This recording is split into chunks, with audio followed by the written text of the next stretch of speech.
호호제의 가장 큰 특징은 갭 투자를 하지 말라는 거잖아요. 그리고 2년간 거주를 해야 된다는 얘기는 사는 사람 입장에서는 갭 투자를 못 한다는 말이고 집주인 입장에서는 뭐예요? 이제 전세 끼고 집을 팔기가 굉장히 어려워졌다. 특히 조금은 반발을 하는 분들이 제가 보니까 주로 MZ세대들이 굉장히 좀 불만이 좀 큰 것 같아요. 왜 그러냐면은 그러니까 이제 갭 투자는 못하게 하는데 대출이 이제 워낙 이렇게 고강도로 이제 들어오니까 결국은 이제 제도권 대출이 아니라 세입자 대출을 활용한 거예요. 그게 갭 투자잖아요. 네. 요새는 과거와는 달리 외곽에 가서 그 갭 투자를 잘 안 합니다. 그래서 지난번에 보니까 서울의 평균 갭 투자 비용이 40%였어요. 성동구나 마포구 쪽이 한 50% 중반대 정도 나왔단 말이에요.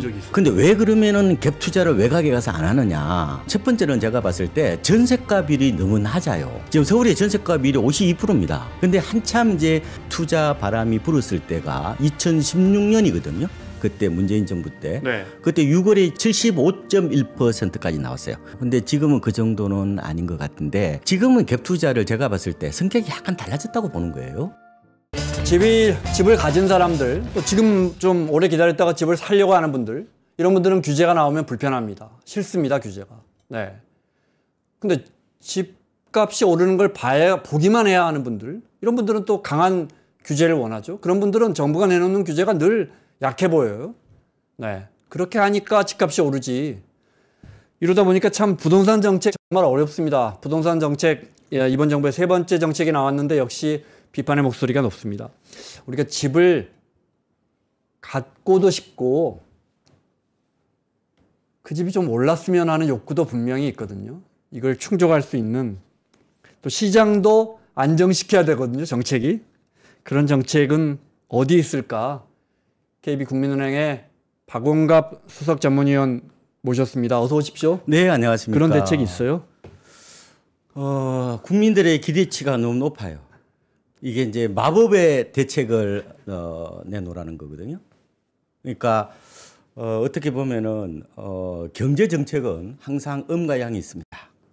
그러니까 찬성하는 사람이 있고 반대하는 사람이 있고, 왜냐하면 서로 다 이해관계가 엇갈리기 때문에 그런 현상이 나타나는 건데, 그래서 이제 제가 보면은 이 부동산과 관련해서는 약간 분노 사회 같아요.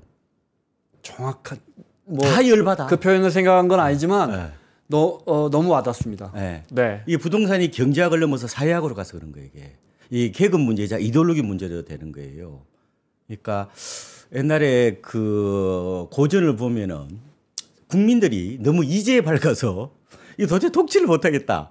이런 얘기가 벌써부터 오래전 얘기인데, 세상이 부동산 문제가 단순하게 어떤 홈이 아니라 어떻게 보면은 사고 파는 하우스가 되고 집이 아니라 부동산이 되면서 이게 보니까 거의 첨예한 어떤 거는 갈등의 어떻게 보면은 맨 앞에 가 있는 것 같은 느낌. 그러다 네. 보니까 제가 부동산 시장 오래 있었잖아요. 그래서 저한테 이 좋은 얘기 하는 사람 별로 못 봤어요.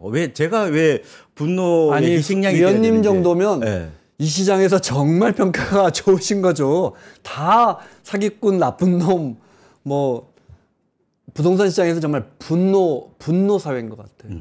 그래서 제가 이제 TV에 나온 지 올해 딱 20년인데 뭐 그때 활동했던 분들은 다 연락이 안 돼요. 다 오늘 아침에 종편 보니까 네.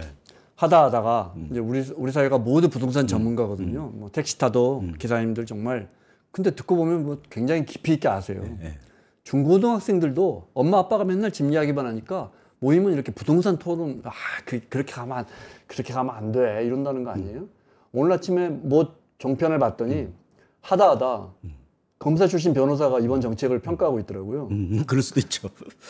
그런데 자, 이제 네. 지금하고 제가 마무리를 할게요. 그러니까 지금은 전문가의 전당이 무너지고 지식이 평준화되고 특히 SNS를 통해서 어떻게 보면은 한 일주일 정도만 열심히 검색하면은 누구나 다 전문가가 될 수 있는 세상이기 때문에 아마 어느 정도 지식이 있다 보니까 전부 다 아마 자기의 아이디어를 내는 세상이 온 것 같다. 그러니까 그러다 보니까 지금 정치 문제하고 그죠?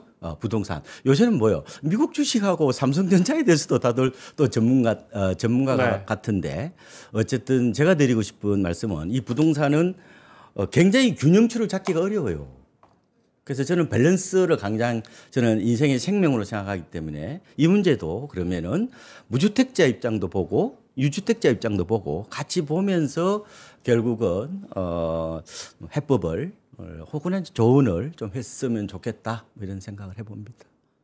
어렵습니다. 사실 뭐 사측도 좋고 노동계도 좋은 네. 정책을 찾아보겠다는데 그런 게 어디 있습니까? 어려워요, 진짜. 네. 예. 자, 이번 대책 어떻게 보십니까? 이번 대책의 일단 핵심은 뭡니까? 핵심은요, 갭투자 금지령, 상급지 갈아타기 금지령 이렇게 두 가지로 요약을 할 수 있을 것 같아요. 그러니까 요번에 이제 토지 거래 허가 구역하고 조정 대상 지역하고 투기 과열 지구, 말하자면 3종 세트를 한꺼번에 어떻게 보면은 시장에 이제 어떻게 보면 강력한 카드를 이제 낸 건데 제가 보면은 6.27 대책보다 훨씬 더 고강도의 한마디로 충격요법이다 이렇게 저는 받아들였고요.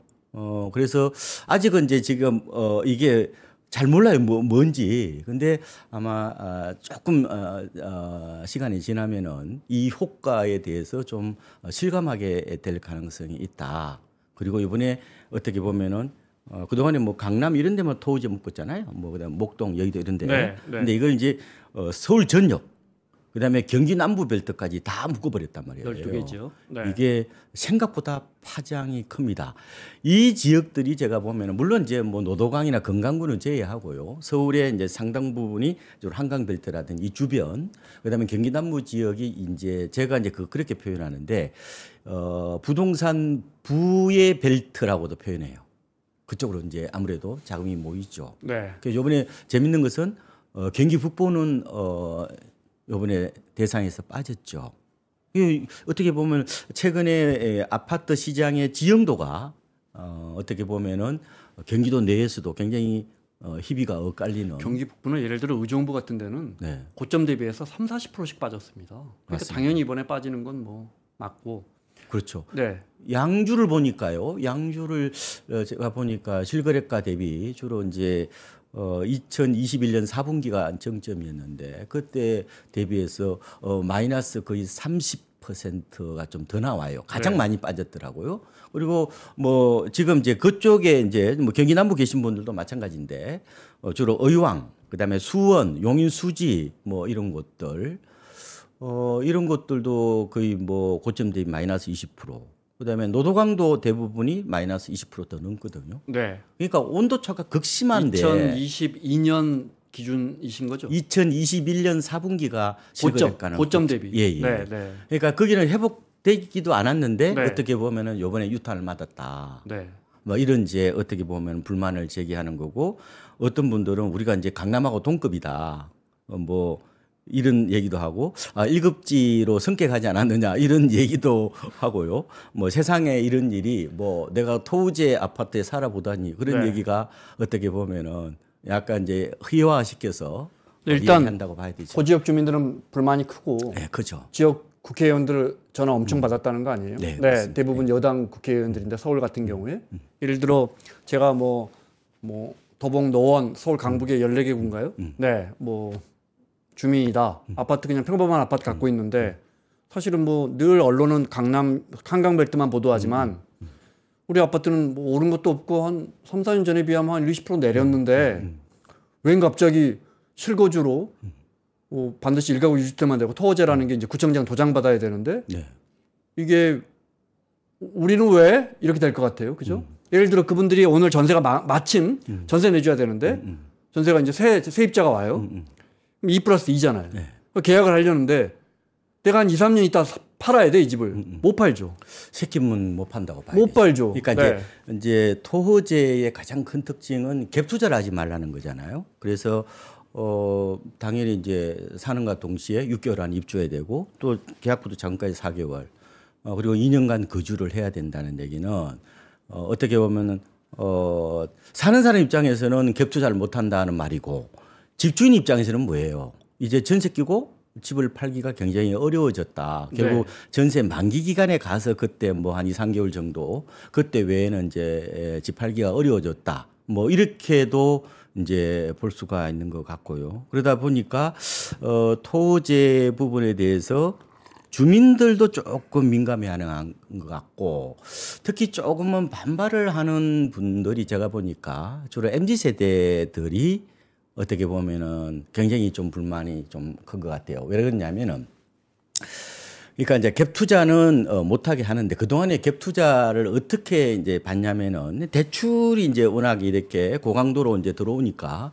결국은 이제 제도권 대출이 아니라 세입자 대출을 활용한 거예요. 그게 갭 투자잖아요. 네, 네. 요새는 과거와는 달리 외곽에 가서 그 갭 투자를 잘 안 합니다. 그래서 지난번에 보니까 서울의 평균 갭 투자 비용이 40%였어요. 근데 성동구나 마포구 쪽이 한 50% 중반대 정도 나왔단 말이에요. 높은 적이 있었어요? 예. 최근에 통계예요. 그런데 근데 왜 그러면은 갭 투자를 외곽에 가서 안 하느냐? 그러니까 지금은 첫 번째는 제가 봤을 때 전세가 비율이 너무 낮아요. 지금 서울의 전세가 비율이 52%입니다. 근데 한참 이제 갭 투자 바람이 불었을 때가 2016년이거든요. 그때 문재인 정부 때. 네. 그때 6월에 75.1%까지 나왔어요. 그러니까 1억짜리면 2,500만 원이면 살 수 있는데 지금 뭐예요? 일단은 그 들어가는 비용이 좀 많이 되는 거. 네. 그때는 정말 자기 돈 75%면 자기 돈 조금만 있고 전세 끼고 사면은 거의 모든 집을 살 수 있단 그래서 말이잖아요. 대학교에 뭐 갭투자 클럽까지 있었잖아요. 네. 근데 지금은 그 정도는 아닌 것 같은데 지금은 갭투자를 제가 봤을 때 성격이 약간 달라졌다고 보는 거예요. 그러니까 이제 우리가 이제 전통적으로 갭투자는 뭐예요? 그런 말도 없었죠, 옛날에. 옛날에 뭐 집 한 채 갖고 있는 분이 돈이 좀 있어. 그때는 주식을 했어. 뭘 했어요? 그죠? 코인도 안 했잖아요. 그러니까 그냥 집 한 채 하나 여윳돈으로 사놓는 거. 그게 이제 갭투자의. 세 끼고. 예, 네. 전세 끼고. 그게 이제 갭투자의 어떻게 보면은 시조라고 보면 되죠. 그 이후에 이제 주로 기업 이런 법인들 갭 투기가 많았죠 그때. 그거는 범죄에 더 가깝고 지방 같은 데 시장을 교란하고.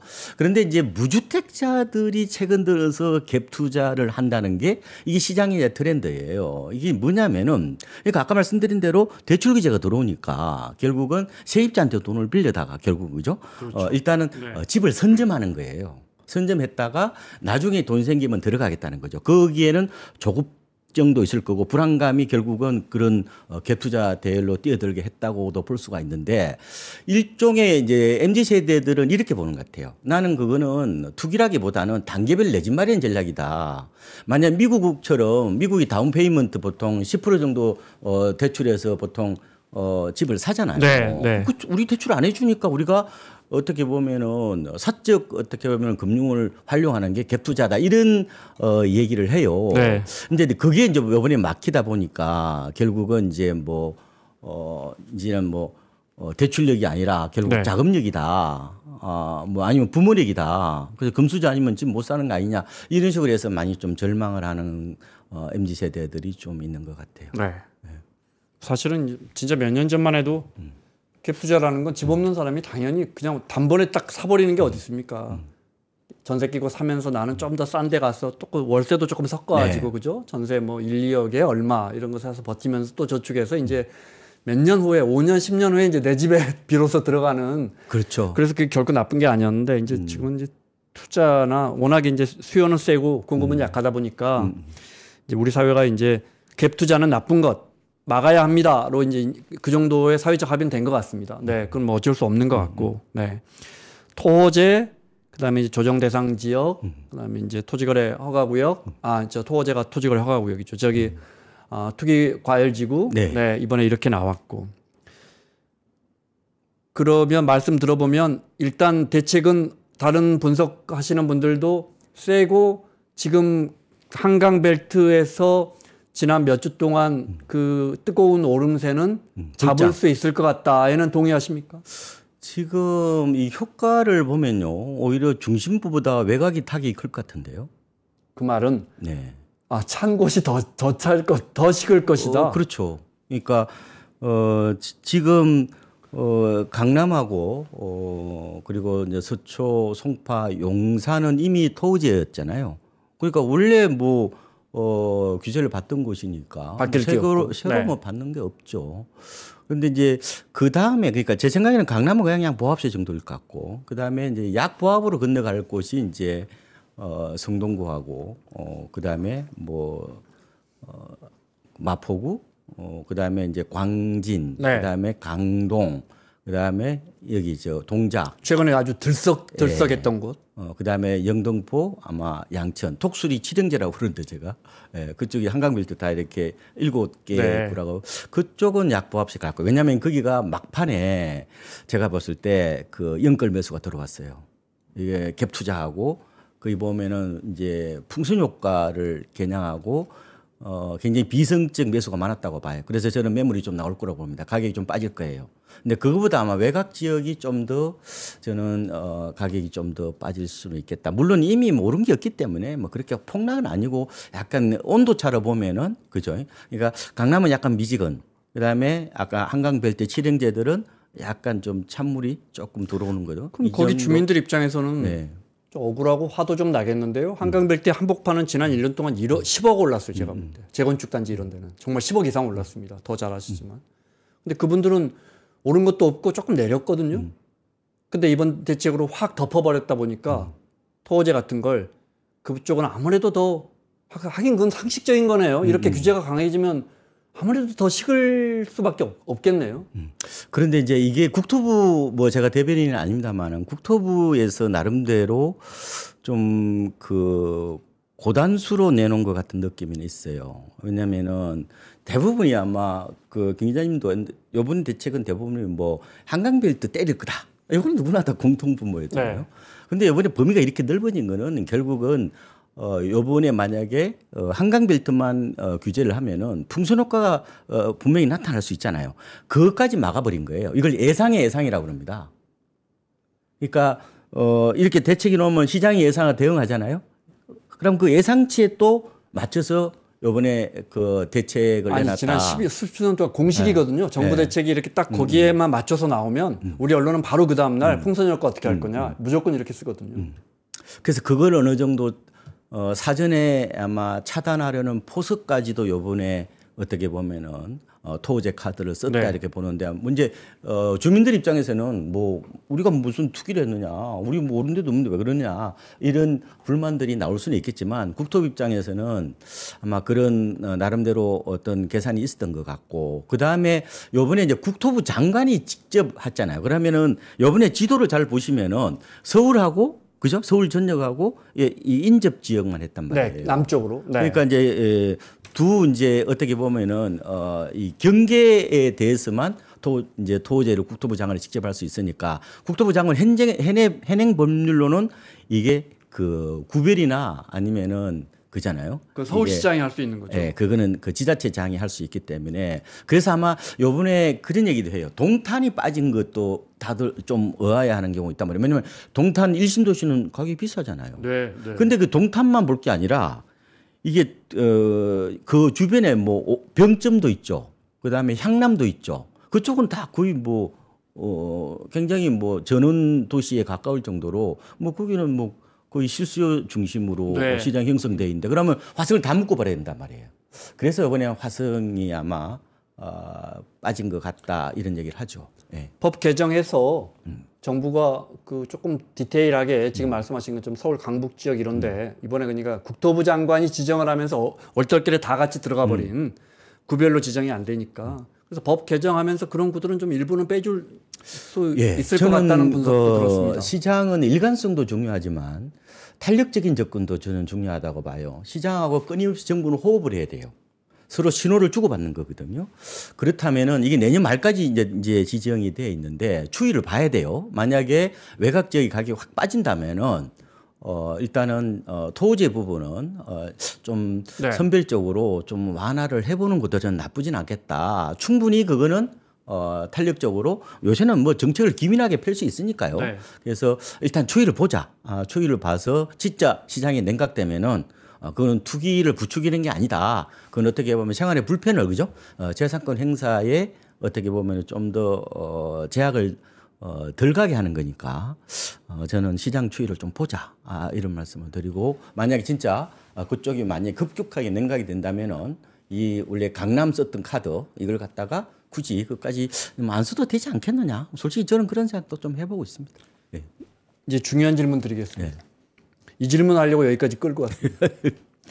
이제 또 KB에 오랫동안 KB에 계셨고 부동산 시장을 이렇게 관찰하고 분석해 오셨는데 KB 부동산 월간 아파트 지수 이런 거 보면 2022년 1월인가가 100이죠. 네. 그래서 제가 이제 싹 뒤져보니까 우리 언론이나 우리 국민들의 관심은 한강벨트 또 어디가 또 원베일리가 또 75억 됐다더라. 압구정 현대가 80억 됐다더라. 뭐 이런 기사밖에 못 보니까. 그래서 서울 강북은 물론이고 뭐 세종시, 부산 해운대, 뭐 서울 강서구 이런 데만 해도 2022년을 100으로 봤을 때 90, 뭐 85, 83 많이 떨어졌더라고요.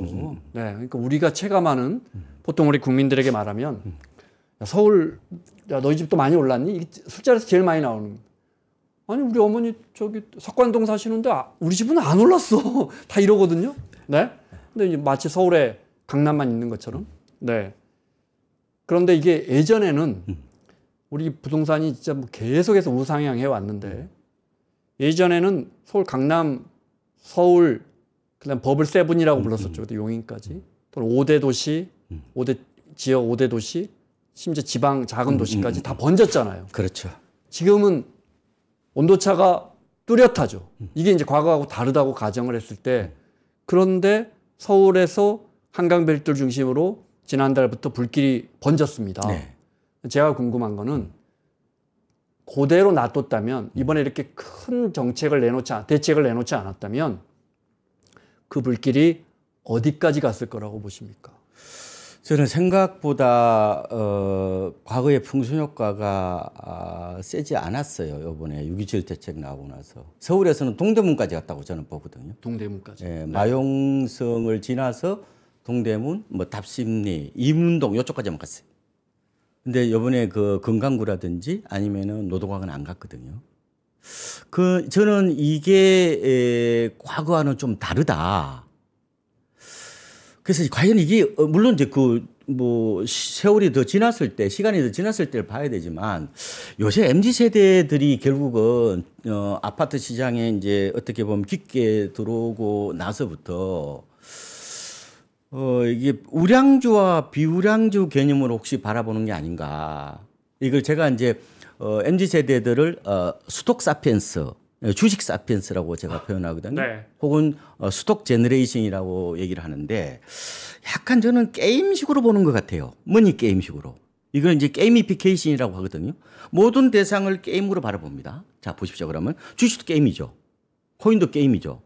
그래서 이번에 코인도 잡주 사가지고 어떻게 보면 굉장히 어려움을 겪은 분이 많고. 청산된 사람들 아주 많고. 그다음에 요새 네. 코스닥도 안 좋은데 많잖아요. 근데 약간 그러니까 뭐 삼성전자만 살려고 그러고, 그다음에 뭐 이왕이면 아파트도 뭐 우량한 것만 살려고 그러고, 그리고 뭐 엔비디아만 살려고 이런 마인드. 그러니까 이 주식 어떤 마인드들이 아파트 시장에도 그대로 투영되는 게 아닌가. 그러니까. 지금 아까 갭 투자 말씀을 드렸는데 갭 투자를 하더라도 내가 장기간 거주할 때 가서 미리 사두는 개념이거든요. 지금 MZ 세대는 물어보면은 내가 외곽 지역이나 아니면은 뭐 이런데 뭐 지방 같은데 내가 갭 투자해? 그건 옛날 생각이지. 차라리 그럴 바에 나 코인 할 거야. 수익률이 더 좋은데. 그러니까요. 그러니까 우리가 아까 제가 2016년에만 하더라도 코인이 그렇게 일반화되지는 않았단 말이에요. 지금은 투자의 어떤 그런 지형도들이 엄청나게 넓어요. 그러니까 아파트도 하나의 대안일 뿐이야. 그리고 지금처럼 이 초양극화 그리고 이 극과 극 공간의 마트 효과 이런 게 심하게 나타나는 상황에서는 아마 제 생각에는 MZ 세대들이 기성세대처럼 외곽에 가서 그냥 갭 투자나 해서 시세 차익을 올려볼까라고 하는 게 물론 일부는 있죠. 그런데 옛날보다 세잖아. 왜? 일단 집값이 너무 비싸. 그래서 지금은 이런 흐름이라고 보는데 제가 똘똘한 한 채니 뭐 얼육신 제가 만드는 거 아시죠? 네. 네. 얼어 죽어도 신축. 네. 그런데 이게 어떻게 보면은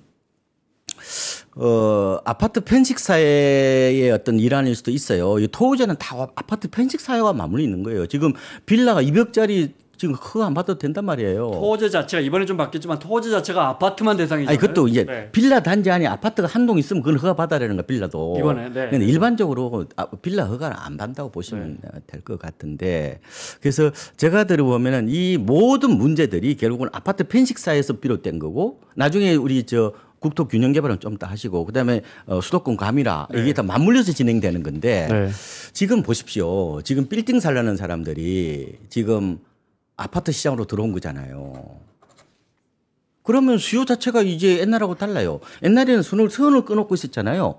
요 돈은 원래 빌딩 살 돈이란 말이에요. 아파트 시장으로 기웃거리지 않았단 말이에요. 근데 이게 쑥 들어왔잖아요. 더 또 애매한 거는 잘 보십시오. 제가 아파트 편식자라고 말씀을 드렸는데 노무현 정부 때 아마 그때 기자생활 하실 거야. 그때 뭐예요? 서산 당진, 심지어 뭐예요? 용인, 그다음에 저 목포 남학 신도시까지 땅 투기 바람이 불었어. 저 그때도 부동산 담당 기자였어요.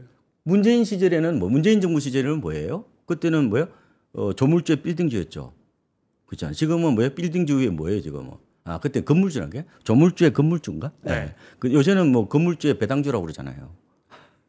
그러니까 무슨 말씀이냐면은 제가 드리고 싶은 말, 그때만 하더라도 이게요, 부동산으로 유입되는 자금의 양들이 여러 시장으로 분산됐단 말이에요. 지금 뭐예요? 아파트만 사는 시대가 왔잖아요. 제가 이번에 논문을 보면서 충격을 받은 게 있어요. 부산에 이번에 MZ세대들, 밀레니얼 세대들 이제 주거 선호도를 조사했는데 이제 자녀가 있는 이 밀레니얼 세대들의 당신은 뭘 사겠느냐? 뭐 여러 가지 부동산, 특히 주택 이런 이제 유행이 있을 거잖아요. 96%가 아파트 산대. 우리나라의 신혼부부의 첫 집이 74%가 아파트입니다. 네. 아파트 하면 결혼도 안 하겠다고 그러고. 더 이상 자연을 그리워하지도 않고. 이 아파트 편식사회, 이게 결국은 모든 지금 토지와 수도권 과밀화와 그다음에 반포에 지금 뭐 60억, 70억 얘기하는 게 이게 다 이거하고도 다 맞물려 있다고 저는 보는 거예요. 그 말씀은 좀 이따가 너무 공감하고요. 좀 이따 수요 측면에서 지금 좀 말씀하시죠. 그러니까 정리하면 위원님 생각은 과거처럼 이번에 불길이 거센 건 아마 거의 모든 전문가나 정부도 인정하는 겁니다. 그러니까 한강벨트에서 진짜 주 단위로 해서 굉장히 많이 튀어올랐잖아요. 그래서 그 불길이 거셌던 건 누구나 인정하는 건데 그것이 어디까지 번지느냐는 과거하고는 다를 것이다. 번지긴 번지더라도 저 외곽까지 서울의 끝이라든지 수도권의 웬만한 지역까지 번지지는 않았을 것이다. 그게 이제 제 생각에는 그러니까 이제 그게 이제 동조화라고 하기도 하고 물길 효과라고 그러잖아요. 리플 이펙트라고 그래요. 옛날에는 그게 지방으로 갔죠. 근데 지금은 시장이 워낙 분화돼 버리잖아요. 그리고 투자 마인드가 훨씬 더 강한 이른바 자본주의 키즈적인 어떤 그런 성격이 강한 MZ세대 입장에서는 지난 10년처럼 그렇게 행동하지 않을 거라는 거지. 그리고 또 여력이 있는 가구도 얼마 안 남은 것 같아요. 가계부채가 워낙 높아서 그 진짜 살 분은 많이 산 게 아닌가. 그리고 이제 말씀하신 새로운 세대들이 또 소득을 갖고 있는 세대들이 올라오는데 그 MZ세대는 의원님 말씀하신 것처럼 뭔가 우리하고 좀 다르게 거기까지는 알겠습니다.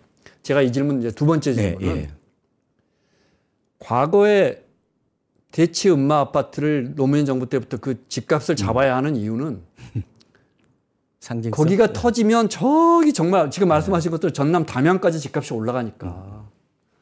근데 지금은 이게 올라가다가 어느 선에서 딱 멈추고 시흥 150이던 미사 한강지구던 파주던 용인 저 밑으로는 집값이 안 올라간다면 그러면 정부가 집값을 왜 잡아야 합니까? 예를 들어 맨하탄 집값이 계속 올라갑니다. 런던의 캐너리 워프 이런 데가 집값이 계속 올라간다고 치죠. LA의 뭐 팰리사이드 이런 데 막 올라간다고 쳐요. 트럼프 대통령이 야, 캘리포니아 지역 집값 잡아야겠다 이럽니까? 우리나라에 여러 가지 그런 이유가 있는데 가장 큰 건 언론 때문에 그래요. 언론이 가만 안 둬. 언론이 자꾸 대책 내놓으라고 해서 아마 정부 당국자분들도 아마 곤욕스러울 것 같고. 근데 제가 이 말씀을 드리고 싶어. 과연 시장을 개입하는 게 좋은지 그대로 놔두는 게 좋은지 부분은 그건 철학적인 문제예요. 그건 쉽진 않아요. 저는 개인적으로는 일관성에 따라서 계속해서 그냥 놔두는 것보다는 결국은 정부가 나서서 저는 변동성을 줄이는 게 주요한 원인이라고 봅니다. 저 하나의 책무라고 봅니다. 네, 마치 네. 이제 거래량하고 시장 안정. 예. 그러니까 거래량하고 가격이 물 흐르듯이 안정적으로 갈 수 있도록 하는 게 어떻게 보면 정부의 가장 큰 역할인데 물론 그게 이제 뭐 샤워실에 뭐 바보처럼 잘 안 맞을 때가 있죠. 그렇지만 당연히 주거 안정을 위해서 정부가 적절한 대책은 내놓는 게 제 생각에는 맞는 것 같고 다만 지금 잘못하면은 그동안에 그러면 정부가 그다음에 해야 될 어떤 책무들을 어떻게 보면 시장한테 어떻게 보면은 그 화살을 돌리는 책임 면피 쪽으로도 볼 수가 있는 거거든요. 그게 무슨 말씀이시죠? 그러면 이게 지금 집값이 오르는 게 그러면 시장에 있는 사람이 잘못한 거냐고요. 그럼 공급에 대해서 확실한 더 신호를 보내야 되죠. 네. 지금 무주택자들이 불안하니까 집을 사는 거잖아요. 이제 그런 측면이 있는데 어쨌든 간에 중요한 것은 제가 봤을 때는 자, 지금은 시장이 슈퍼파워가 됐어요. 지금은 공룡이란 말이에요. 그것도 광속으로 움직이죠. SNS 때문에 전부 다 고지능이 됐잖아요. 네. 그러면은 이제 생각을 좀 바꿔야 돼. 집값을 잡는다는 표현하면 안 돼, 이제는. 그러기에는 시장이 너무 커졌어요. 그러기보다는 아까 말씀드린 것처럼 변동성을 완화하는데 10%를 걸 5% 오르게 하는 게 저는 정부의 역할이라고 봅니다. 그런 측면에서 보면은 네. 이번 대책이 완전히 집값을 잡느냐 저는 그게 불가능하다고 봐요. 어차피 대출이나 규제책은 단기 대책이기 때문에 결국은 이 시장이 결국은 변동성을 완화하려면은 결국 공급에 대한 시그널을 좀 더 확실하게 보내야 되고 이게 구체화된 모습들이 뒤따라야 된다 이런 말씀을 꼭 좀 드리고 싶어요. 정부나 자치단체가 그 정도의 역할은 당연히 해야 할 것 같고 제가 이제 미국 사례 들었지만 미국과 우리의 수평 비교는 어렵잖아요. 미국은 워낙 큰 나라고 뭐 땅덩어리도 우리하고 비교도 안 되고 우리는 서울이라는 이제 원 코어 핵심에서만 모여 사는 나라니까요. 네. 근데 이제 그 질문 드린 이유는 만약에 시장이 지금처럼 그러니까 집값이 올라가려는 신호가 분명히 해도 그게 한정된 지역에서만 올라가기 시작하고 나머지 지역은 오히려 식어 있거나 차가워진다면 그러면 이제 정부가 대책을 방향을 과거하고는 예를 들어 여의도 시범이 40억 하던 게 50억이 됐다. 원베일리가 70억 하던 게 80억이 됐다. 근데 그게 마포 너머까지는 안 넘어간다면 그 불길이 그럼 이게 우리 국민들의 삶하고 무슨 상관입니까? 그 사람들 아파트가 우리가 제대로 된 보유세만 부과한다면 그럼 그 사람들 아파트가 100억을 하든 200억을 하든 세금만 잘 거두면 우리가 뭔 상관? 그 사람들이 벤틀리를 사든 무슨 제가 좀 비싼 차 이름을 잘 몰라서 뭐 10억짜리 차를 사든 나는 아반떼나 그랜저 타는데 뭔 상관입니까? 그 사람들한테 세금만 잘 거두면 되지. 나는 김원장 그 기자님의 여러 가지 생각에 대해서 그리고 합리적인 생각 나름대로 균형을 잡고 말씀하시는 굉장히 존경을 하는데 근데 미국하고 우리하고 다른 게 있어요. 미국은 부촌이 없어요. 미국은 베버리힐스 부촌이 있죠. 네. 인위적으로 만들었어요. 그죠? 네. 우리나라는 부촌이 없습니다. 부촌 길 건너면 빈촌이에요. 아파트 값이 올라서 부촌이 된 거지. 우리나라의 가장 그 민족성의 특징이 바로 평등의식입니다. 사촌이 논을 사면 배가 아프다는 속담은 대한민국밖에 없다고요. 자, 그러면은 우리나라 사람들이 목표가 같잖아요. 근데 그게 만약에 이런 뭐 사회적 위화감, 상대적 박탈감, 뭐 이런 여러 가지 어떤 심리적인 측면도 강하고 네. 누구나 다 건강히 살고 진짜 싶죠. 강하죠. 그게 더 그러니까 이게 정무적인 어떤 그런 측면들이 훨씬 저는 강한 것 같아요, 느낌이. 그리고 집값이 올라버리면 어떤 문제가 되냐면은 제 생각에는 이게 결국 주거비가 비싸지거든요. 지금 잘 보십시오. 지금은 전세값이 올랐다고 그러지만 별로 안 올랐어요. 강남에 보니까 40억이 집값인데 아파트 값인데 전세 가격이 뭐 1억 15억에 15억 37% 35% 그래요. 옛날보다 진짜 반으로 떨어졌어요. 그게 전세값이 뚝 떨어졌죠. 저는 그래서 그게 약간 겁이 나. 너무 갭이 나니까 이게 투기적 거품이 아닌가 뭐 그런 겁도 솔직히 나는 건 사실인데 결국은 매매 가격이 오르면 임대료가 따로 올라가거든요. 상승 견인시키잖아요. 그리고 내가 그래도 좀 우량한 데 가서 월급 뭐 어떻게 모아가지고 집 사는 게 인생의 꿈인데 그 꿈이 점점 멀어졌을 때 느끼는 좌절감 그거는요 아마 겪어보지 않은 사람은 그걸 아마 그런 말씀하기가 쉽지 않을 거예요. 그러니까 제가 무슨 말씀인지 알겠습니다. 제가 질문을 드린 거는 그러니까 서울의 중위주택 가격이 지금 10억도 넘죠. 얼마나 한 13, 4억 됩니까? 13억 4천 정도. 얼마 전까지 10억이었는데. 예, 많이 올랐어요. 13억 주택이 올라가지 않는다면 보통 사람들 서울의 보통 사람들이 살 수 있는 주택 가격이 올라가지 않거나 조금씩 안정됐다면 사실은 그 가격 그대로라면 떨어지는 겁니다. 명목 가격만 그대로라면 실질 가격은 떨어지는 거죠. 인플레 때문에. 근데 된다면 저기 50억 아파트가 70억 되는 게 무슨 상관이냐 이 질문을 드렸는데 안 되더라고요. 그게 시장이 네. 딱딱 두부모처럼 끊어지지 않아요. 서로 연결돼 있어요. 결국은 영향을 줄 것이다. 영향 줘요. 그 시차를 두고 영향을 주더라고. 이게요. 이게 제가 보니까 우리나라 사람들이 평등의식이 강하다는 얘기는 아니 저 집 우리 집하고 뭐가 차이있는데 저 집 40억에 우리 집은 뭐야 우리 30억 싸네 이런 식으로 담합이 들어가는 겁니다. 그래서 결국은 비교 심리 그다음에 워낙 압축된 지역에서 서로 뭐 옆집 보고 뭐 이렇게 얘기할 정도로 가까운 거리. 그다음에 인프라가 이게 한쪽으로 집중돼 있잖아요. 어떤 그런 측면에서 보면은 굉장히 이상적이고 저 좋다고 봐요. 그런데 아마 나중에 김 기자님이 장관 되시면은 그 등살에 못 이길까 아마 쉽지 않아요. 근데 너무 공감합니다. 근데 어쨌든 간에 그게 완전히 남의 떡인 것처럼 보기가 네. 너무 이 정보 교환이 많고 그다음에 비교를 또 많이 하고 그리고 우리나라는 다 지금 뭐 스카이 의대 이것만 좀 목표가 같잖아요.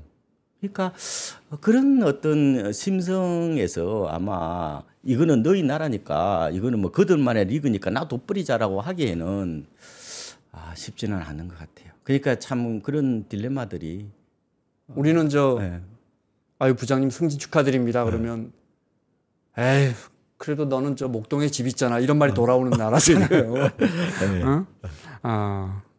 참. 그래서 시장 경제를 완전히 하기가 그렇게 여론들 보면은 쉽지 않은 것 같고 그런 거 있잖아요. 하루아침에 뭐 집값 저렇게 많이 올라버리면 내가 아침에 어떻게 보면은 다 실라가지고 애 학교 보내고 그 저 10,000원의 지하철에서 내가 일을 왜 해?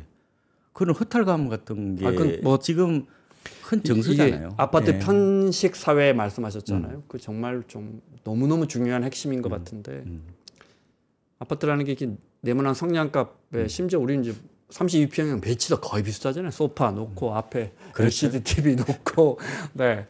근데 그러다 보니까 비교가 너무 쉽죠. 그렇죠. 그래 어디 사세요? 어디 살아요? 이러면 저 흑석동 살아요. 흑석동 푸르지오 살아요. 이러면 그 사람의 자산 구조가 나와버리는 거잖아요. 우리나라는 전 세계는 이런 구조가 없잖아요. 그 신분제라기도 하고 아파트 신분제, 뭐 위치제 뭐 이런 얘기를 하는데 이제 그 동안에 이제 자기 부를 이렇게 드러내는 일종의 뭐 바로미터 혹은 어떤 뭐 하나의 기준들이 요새 다 무너졌죠. 남자들이 옛날에 롤렉스였죠. 롤렉스 뭐 별로 뭐 짝퉁도 많은 것 같고. 그다음에 양복이 한때 그 부의 상징이었거든요. 마카오 신사.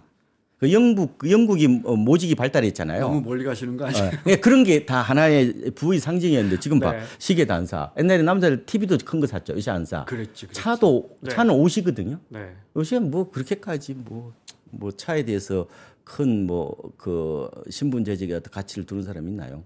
그러면 먹는 것도 안 먹어. 간헐적 뭐 요새 폭식이라고 하죠. 그러면 뭐예요? 그 돈이 다 어디로 갔냐는 이 부분인데 제가 봤을 때 이걸 제가 주주사회라고 이름을 지었어요. 집이 주인 노릇하는 사회, 집이 주인 되는 사회. 어떻게 보면 집만 비대해지는 사회. 집 주자 써서. 예. 네. 그러니까 이게 이제 아파트 교로 가는 건데 아파트가 하나 신앙이 된 거죠. 집 사는 순간 누구나 다 이 신앙적인 어떤 우상향을 이제 맞아요. 어떻게 보면 기복하는. 뭐 그런 특성인데 그게 이제 우리나라의 어떤 특성인데 제가 뭐 그걸 가지고 나쁘다 옳다 그런 게 아니라 제 생각에는 기성세대보다 오히려 젊은 세대들이 더 집을 자본주의적인 어떤 생각, 한강뷰를 더 따집니다. 기성세대보다. 그러니까 요새 20대들 얘기 들어보면 이런 얘기 코인하는 친구들한테 성공하면 한강뷰, 망하면 한강물. 아 무섭네. 너 이런 그 극단적인 표현은 얘기를 하는데 네, 네. 그러니까 기본적으로 오히려 네. MZ 세대들이 오히려 이런 한강 조망권에 대해서 더 따지더라고요, 제가 보니. 그리고 집을 어떻게 보면은 과시적인 측면, 네. 신분제적인 어떤 그런 측면들을 어떻게 보면 더 무게를 두는 것 같은. 왜냐하면 이게 기본적으로 자본주의 교육을 많이 받은 자본주의 퀴즈니까요. 그러니까 이게 집에 이제 그 주거 자본주의라고도 표현해요, 이걸 보고. 네. 근데 그게 MZ 세대들이 더 세다. 그러다 보니까 아까 말씀드린 것처럼 MZ 세대가 지금 주력으로 쑥 올라왔죠. 그러니까 외곽이 요번에 가격이 안 오르고 중심부하고 어떻게 보면은 차별화, 양극화가 나타난 이유 중에 하나가 바로 집을 하나의 어떻게 자본주의적인 어떤 그런 측면을 기성세대보다 더 무게 중심을 두고 있다. 저는 이런 식으로 분석을 하고 있습니다. 알겠습니다. 공급 문제로 넘어가겠습니다. 예. 근데 그 질문을 드렸던 이유는 그러니까 많은 우리 3프로 시청자분들도 공감을 할 텐데 사실은 지방에 사시는 분들은 물론이고 서울 외곽이나 이런 데 서울 강북에 사시는 분들은 집값 하나도 오른 게 없는데 그렇죠. 우리 언론이 지난 2달 동안 야 큰일 났어. 똥 무너졌어. 뭐 심지어 상당한 그 권위 있는 우리가 신뢰하는 부동산 애널리스트 분들도 이제 끝났어. 서울 집값 이번 정부 끝났어. 뭐 이게 너무 자극적인 표현이 사실은 그게 우리 부동산 시장의 전체가 아닌데 그런 주장이 너무 많다 보니까 신문은 말할 것도 없고요. 아까 언론 문제 지적하셨지만 결국 정부는 또 거대한 정책을 내놓고 그러면 다수의 국민들은 한강벨트 밖에 있는 국민들은 뭐지 나는 한국 사람이 아닌가 도대체 이 현상은 뭔가 우리 집값은 오른 것도 없고 이런데 정부는 오히려 엄청 센 정책을 내놓고 심지어 이제 서울 강북에 계신 분들은 오른 것도 없는데 이제 규제를 받아야 할 상황이 됐고. 그렇죠. 그리고 또 공급주의나 이 집값이 계속 오른다는 분들은 이걸로는 안 돼. 더 센 뭐 해야지. 그러면서 결국은 공급 이야기가 나오는 게 아닌가. 그래서 그 질문을 드렸고. 공급 이야기 하겠습니다. 네. 공급을 더 해야 한다는 건 이론이 없는 거죠. 그렇죠. 그러니까 이제 가장 정직하고 강력한 전공법 그거는 공급이라고 봐야 될 것 같고 참 근데 공급이 쉽지 않으니까 문제인데요. 그러니까요. 이론적으로 말씀드리면은 제가 보면 공급으로 집값을 잡은 적이 딱 2번 있다고 봐요. 그때는 이제 노태우 정부 때 200만 원 일기 신도시. 그때는 뭐 무지막지하게 거의 네. 뭐 공급을 했으니까요. 바다모래 쓰고도 예. 지었잖아요. 지금도 근데 바닷물에 그때 막 기사 나와도 지금도 잘 살고 있던데. 그러네. 그러니까 언론이 너무 과장하는 게 가장 큰 문제라고 봐요. 지금도 튼튼해요. 네. 네. 두 번째로는 이명박 정부 때 보금자리 공급 쇼크라는 말이 있었거든요. 그래서 2012년에 주로 이제 수도권에 하우스포 사태가 일어났는데 그때의 주요한 원인 중에 하나가 반값 아파트 충격이었다고 보면 돼요. 그래서 최근에 제가 논문 하나 봤는데 보금자리 이 주택이 공급되고 나서 그 주변 지역의 가격이 약 5.7% 정도 하락했다는 게 제가 논문을 봤거든요. 그러니까 반값이 나오는데 왜 집을 사? 그죠? 뭐 그런 어떻게 보면은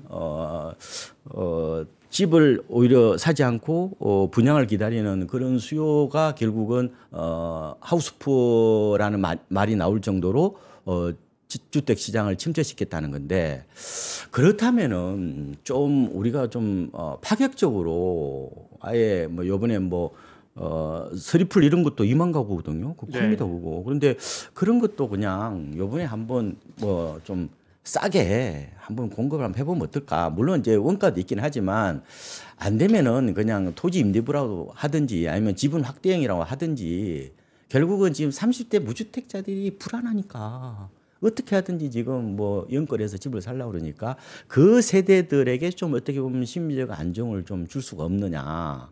뭐 이런 측면들이 좀 고민이 되는 것 같고요.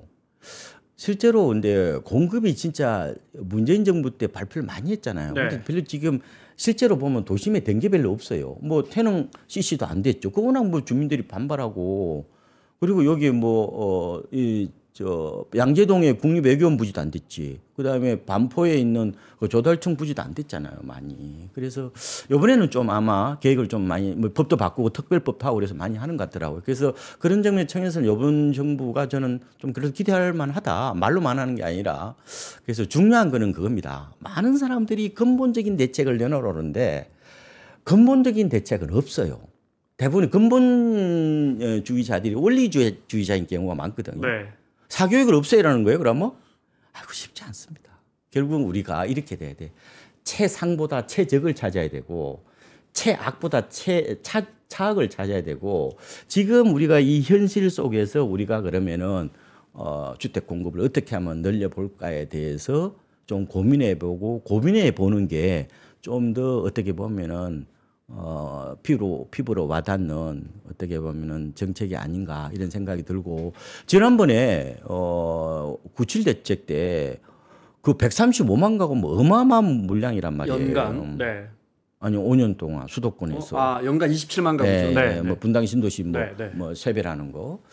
그런데 그 물량이 어차피 발표를 해놨기 때문에 우리가 그냥 말만 하지 말고 진짜 뛰어다니면서 문제를 해결해서 공급을 하는 그 모습들이 저는 중요한 게 아닌가 이런 생각이 들고요. 그러니까 지금은 뭐냐면은 사람들 성질이 급해요. 스피드하고 그다음에 어떻게 보면 좀 가시적인 어떤 그런 모습들을 좀 보여준다면은 어떻게 보면은 극단적인 심리적 불안에 의한 어떤 패닉 바잉은 좀 진정시킬 수 있지 않겠느냐. 결국은 뭐예요? 누구나 집을 사야 돼요.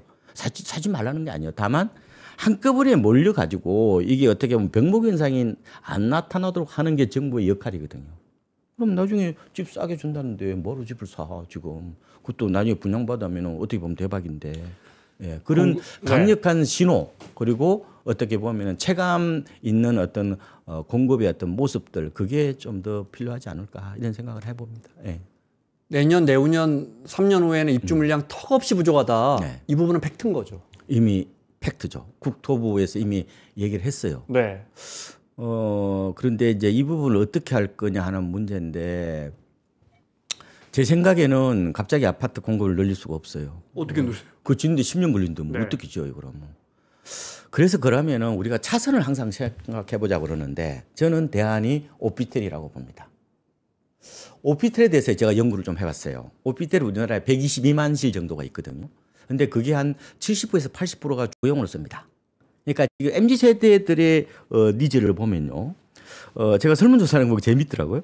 일단 어디가 들어가고 싶으냐. 무조건 기성세대나 MZ세대는 전부 다 1순위는 아파트는 맞아요.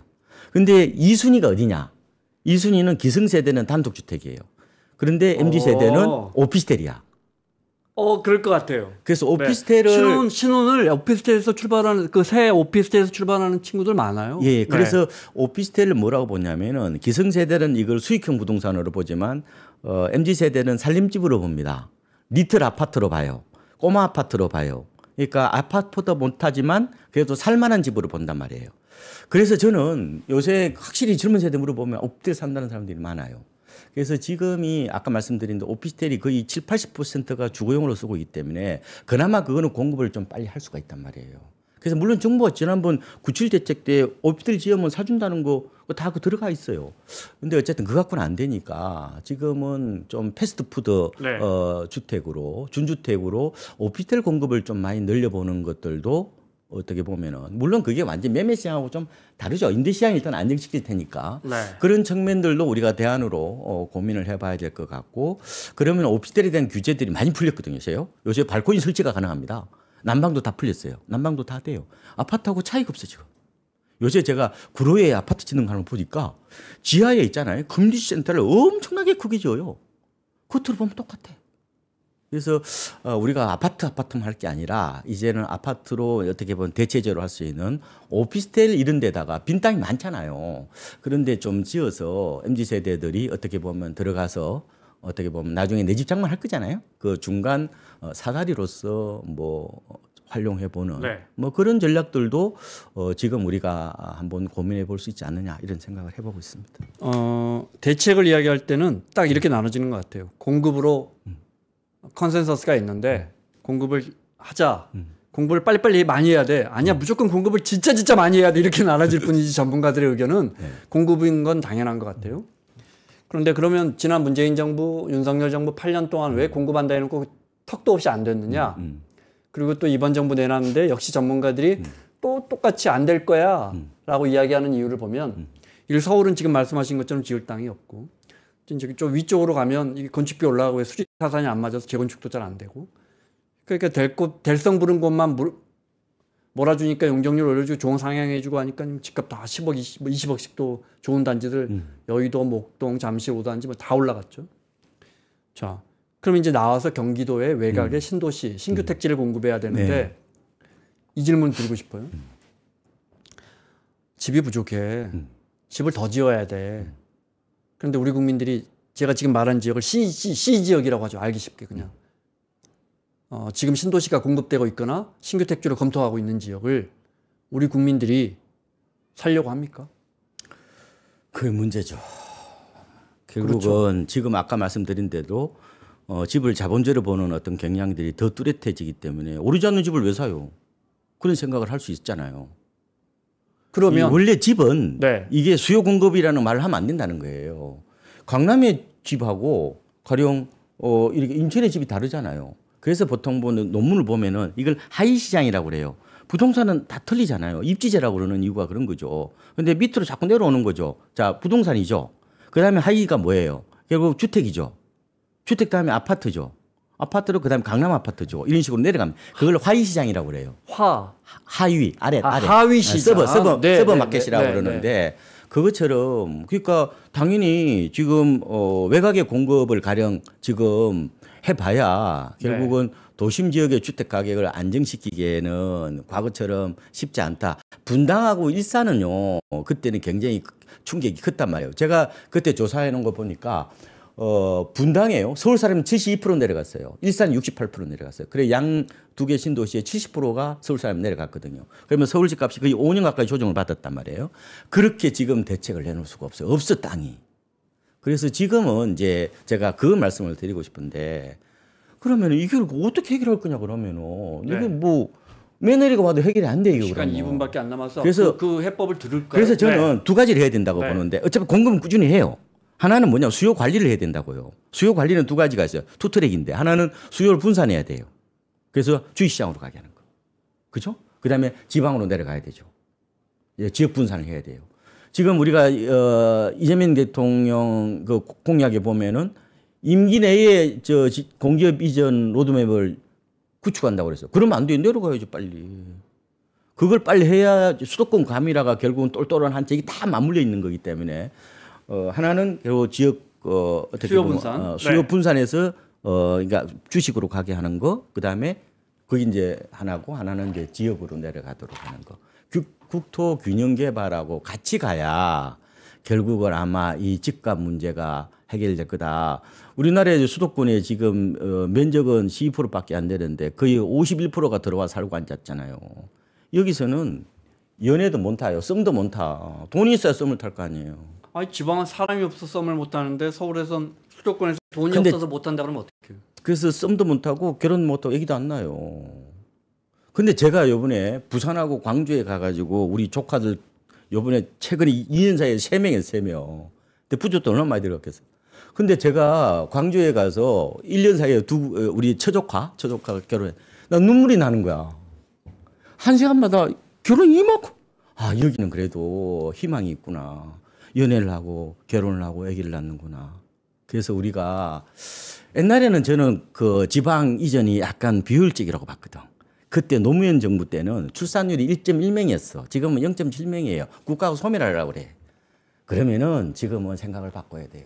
저는 그래서 그런 측면에서 우리가 수요 분산 차원에서 어떻게 보면은 지역 분산을 한번 진짜 강도 높게 좀 추진해야 된다는 생각을 저는 절실하게 사람들이 서울의 한복판에만 살려고 하는데 거기가 좋으니까 그렇거든요. 그러니까 그런 좋은 지역을 국가가 만들어야 되고 쉬운 일은 아닌데 장기적인 계획이라도 발표를 해서 꾸준히 밀고 가야 되는데 결국 일자리하고 병원하고 대학이잖아요. 네. 이 부분이 쉽지는 않지만 그래도 우리가 최선은 다해 봐야 되죠. 수요 분산 그런 측면. 그러니까 아까 수요 관리가 이제 수요 분산이 있고 수요 조절이 있는 거죠. 네. 수요 조절은 당연히 대출 규제하고 뭐 규제직 하는 거. 그다음에 하나 분산은 뭐냐면은 지역 분산하고 자금 분산 이렇게 아마 정리를 할 수 있을 것 같습니다. 오늘 수요 억제 이야기를 제대로 못했는데 저 그런 생각 들거든요. 이제 저희가 맞춰야 되는데 우리 국민들이 집을 악착같이 능력이 안 되는데도 악착같이 살려고 하는 민족인가? 일본처럼 능력이 있는데도 집을 안 살려고 하는 건가? 전자잖아요. 그러니까 수요가 센 거잖아요. 가수요가 있는 거잖아요.